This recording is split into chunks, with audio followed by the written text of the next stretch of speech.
24 of the game's most accomplished champions and emerging superstars joining together as the best of the best from the United States take on the top international players outside of Europe.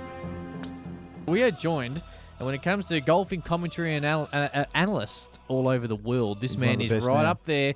His name is Frank Nobilo, and he's looking very excited to the President's Cup because the Clubhouse is the pathway to the President's Cup. Not long to go now, only a couple of months. It's going to be exciting, and I'm sure Frank's just as pumped as we are. Frank, how you doing? Very good, thanks. I'm looking forward to hopefully we can hold the right trophy in the Clubhouse this time. Well, you've been responsible, the team, partly responsible. You played at Royal Melbourne last time and one of the only international team to win it. You must have fond memories of 1998. Yeah, the team atmosphere was one, but the crowd reaction. I've always known Melbourne to be a great sporting town, but I was always a Kiwi playing in Australia. But all of a sudden, we were accepted as one, and it'll still go down as one of the greatest feelings I've ever had. I remember day one playing with Greg Turner, making a putt of 40, 50 feet on the last hole. Remember it? The ultimate shot, to beat out Mark O'Meara and Duval, and then the floodgates opened. Craig Parry chipped in, and one thing led to another. It was a great session, and the guys never ever let down. And the crowd, the crowd was the 13th man the whole way through. So it's weird. I was watching the US Open tennis the other day, and when you see a crowd get into it, and it just made me envious, and it brought back the feelings that I had as a player. I think that's what Greg's been trying to instill into the guys, that, if you get the crowd on your side and you perform, you play the right sort of golf, they'll carry you over the line. Hey, before we get into this year's President's Cup and how Royal Melbourne looks and your role there as the assistant captain, tell us about the weather back in 98, because that's the one thing that I really can remember. It was just one of those classical Melbourne weeks, and the Americans, I can remember the looks on their faces. They actually didn't know what to do. Well, there was a little bit of BS from our point of view as well, because they had a really strong team. On paper, it looked almost unbeatable. And our guys had struggled a little bit. Greg had shoulder surgery that year.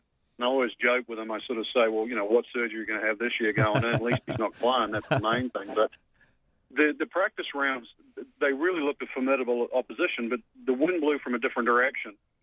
So in the media, we kept talking about the nor'easterly, blowing in the hot breeze, which it hadn't blown all week. Yeah.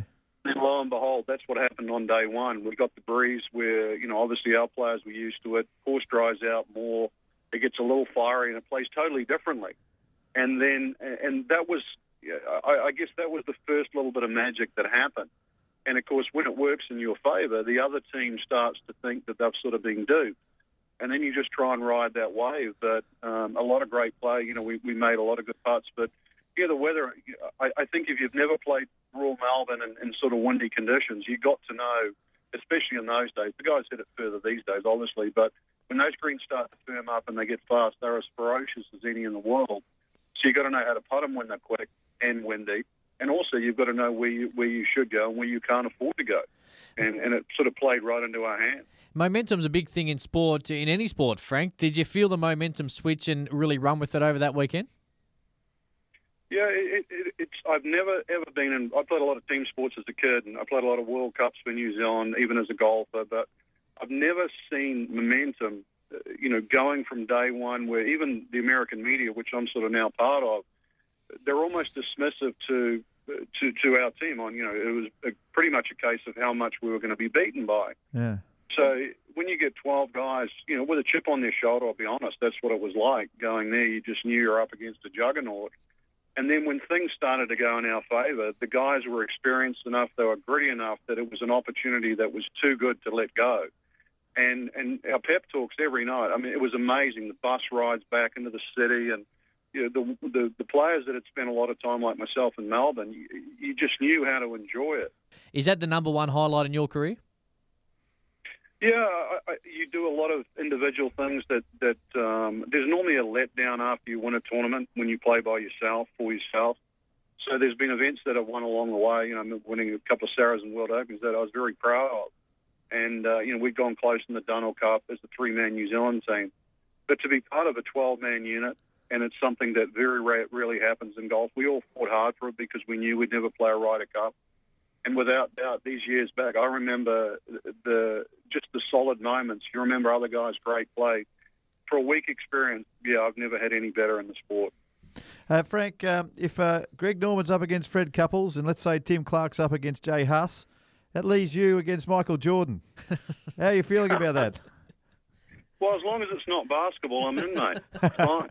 Yeah, that's the one sport he's got me. I'll take him in tennis, squash, you name it. I reckon you probably would too.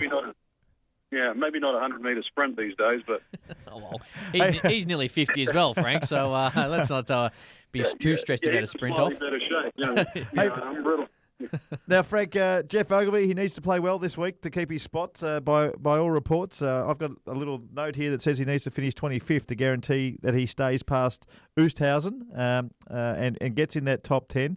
How do you feel the team is shaped up? Because I reckon about 12 months ago, certainly Jason Day and Adam Scott weren't anywhere near the top of the list. How do you feel it's shaped up, 2 months away from D-Day? Well, this is my second experience as like a supporting role, and I think back to over 2 years ago in the same spot, and we were lack of form. I think the biggest thing is some of the guys you've mentioned, Jason Day, Adam Scott. I'd throw Schwartzel in there, obviously Masters champion. You put those three, they've had outstanding years. So the top of our lineup, you take them against anybody in the world. And I think we've got a really good bunch in the middle. Some guys that are starting to turn around. I look at Goosen and Else. They certainly have experience. You just want them to sort of find that gear again. A couple of Korean players, Conti Tai Kim, a very good young player, very underrated. I mean, he's going to surprise a few people. KJ Choi, his nickname's a tank for a reason. Then you look at, Ishikawa and Yang.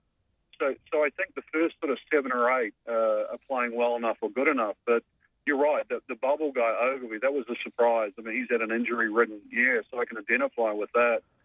But if he finishes 10th, or VJ Singh, or Aaron Badley, or Robert Allenby, it sort of helps our cause. It's a little easy to pick the team. I think Oosthuizen, I'll be honest, has been completely out of form. If he were to somehow get the 10th spot, then it does restrict your avenues there. This isn't the Oosthuizen for some unknown reason of last year when he won the Open Championship. He's a beautiful swinger of the club. He's just gone off the boil. Yeah. So I think you've got to be honest. If this was in South Africa, then you'd really look at Sabatini and Oosthuizen. You'd say these are the guys you really want playing well.